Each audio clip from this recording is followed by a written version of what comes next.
یک منفی ما دولتی نیست. ایره گرفتن زیاد ما زدن دولتی نیست. پس خورده زیاد بابا ارزش فهمیده میشه بالا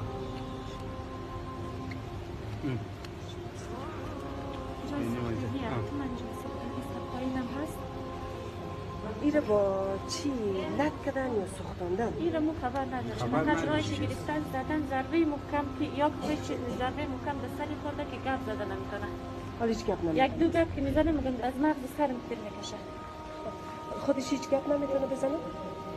نه زیاد بزنم خودش فعلا سی تی اسکن نداده تا وقتی سی تی اسکن معلوم شد که چی مشکل گپ نداره تا نیز ما یک قطعه آن دادن شد خوش چی وقتی کار شد؟ پریروز پریروز از پریروز در کجا بوده؟ اینجا از خودت بگیرم؟ خب پریروز از خانه نان چشت خورده رفته ساعت 12 و نیم موتر مالستان نبوده موتر جاغوری سوار شده رفته و یک دن از دوستایش هم یک دانه کلام گرفته بود که بر خواهرش ببره یک توفه از رفقایش بوده در خانه اون مخصب برسانه بعد در جاغوری از موتر پایان شده تو المیتور رفته در موترهای سواری بعد از المیتور پیاده راه شده طرف مالستان خب بله بسیار ایره چی کنن بانند که استراحت کنه؟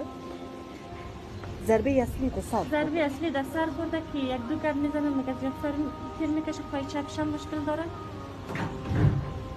خودش هیچ گپ زده نمیشه یک فوق یک دو کلمه دقل بگیه منفی جان یک منفی ما دولتی نیست. ایره گرفتن زیاد ما زدن دولتی نیست. پس خورده زیاد به جرم دولتی زدن شما را؟ یک دو دانه عکس پلیس به تلفنش بده یک دوستایش اصلا کردن گفته که دوستای کارگر خواهی رقم نیسته امید یک بانگر کردن زدن چی میکنه خودش؟